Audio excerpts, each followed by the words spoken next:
Quelles sont les bonnes questions à se poser quand on vend son entreprise? On en parle avec Dr Caroline Gutsmuth. Bonjour. Bonjour.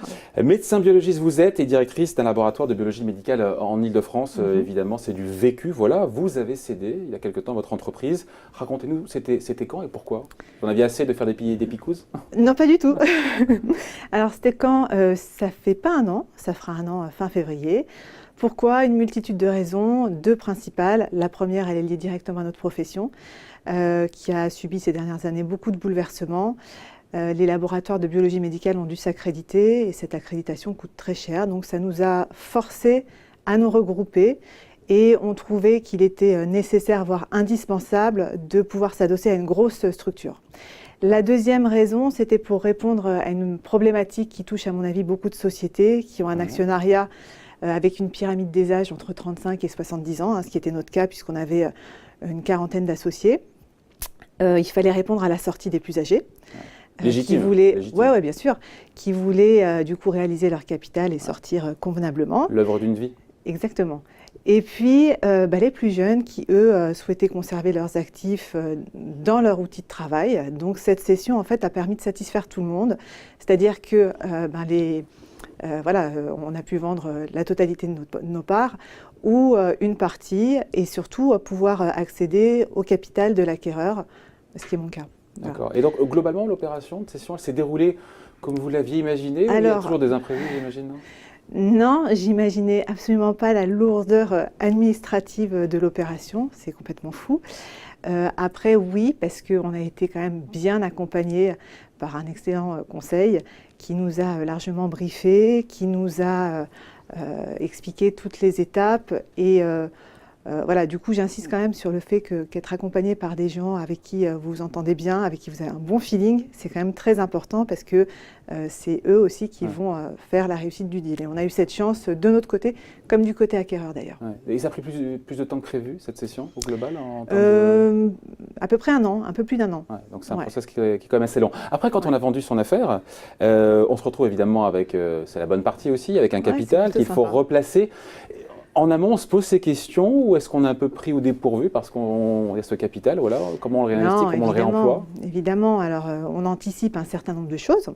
On anticipe par exemple tout ce qui est donation-partage, parce que ça c'est des opérations à caler avant même la cession. Donc on a essayé d'anticiper vraiment le maximum. Après, évidemment, on anticipe le montant de l'impôt. Tout ce que vous touchez, c'est pas pour vous. Il y a une partie quand même que vous reversez, donc mieux vaut quand même le calculer auparavant. Ce qu'on a anticipé aussi, c'est les petits placements courts, d'ailleurs, qui ont permis de faire travailler les fonds, qui allaient permettre de payer l'impôt. Ensuite, une grosse partie du capital, on sait ce qu'on va en faire. On a tous des rêves. Donc ça peut être le beau voyage, la belle voiture, la maison. Alors il y a beaucoup quand même de mes associés, et j'en fais partie, qui ont fait le choix de déménager. La pierre, ça reste une valeur sûre. La résidence principale a un placement finalement qui est fiscalement intéressant puisqu'on n'est pas imposé sur la plus-value. Ouais. Enfin, pas encore. Oui, pas encore. Faut que ça dure. Et puis après, effectivement, pour le reste, s'il vous reste quelque chose, là, c'est vrai qu'il faut faire attention, et c'est peut-être mon erreur, moi. Il faut quand même être bien conseillé par des spécialistes en gestion de patrimoine, parce qu'on est très sollicité, très courtisé après une vente comme celle-ci. Donc, il ne faut pas faire d'erreurs, il faut faire les bons choix. Il ne faut pas faire d'erreurs stratégiques à ce moment-là. Voilà, d'où l'importance quand même d'être conseillé en amont de la cession. Ouais. Donc c'est pour ça que très tôt, il faut être effectivement bien accompagné. On cherche à optimiser sa fiscalité. On a ça effectivement entre le brut, le net. On essaie que ce soit plus proche l'un de l'autre. Oui, on cherche à l'optimiser. Alors on prend conseil. Moi, c'est pas, vous l'avez compris, c'est pas mon cœur de métier. Donc moi, je me suis entourée d'avocats fiscalistes qui m'ont expliqué comment calculer l'impôt, l'ancien régime, la flat tax, les modifications sur la CSG, la contribution au revenu. Tout ça, c'est des choses qu'on ne maîtrise pas du tout et qu'on a besoin de maîtriser au moment où on vend. Un notaire aussi, parce que tout ce qui est donation-partage, c'est un mécanisme qui permet de transmettre son patrimoine avant la cession en optimisant la fiscalité. Ouais.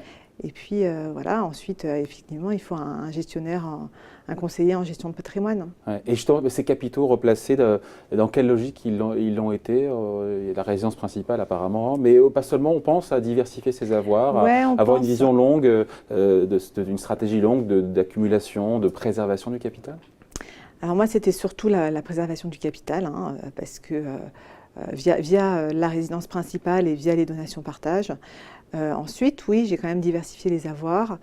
Bon, j'ai quand même un esprit chef d'entreprise, je suis un peu joueuse et j'aime bien prendre des risques, donc j'ai quand même réinvesti au capital de société. Dans la limite de la posologie, pas trop, avec la bonne pondération. Dans lesquelles je crois.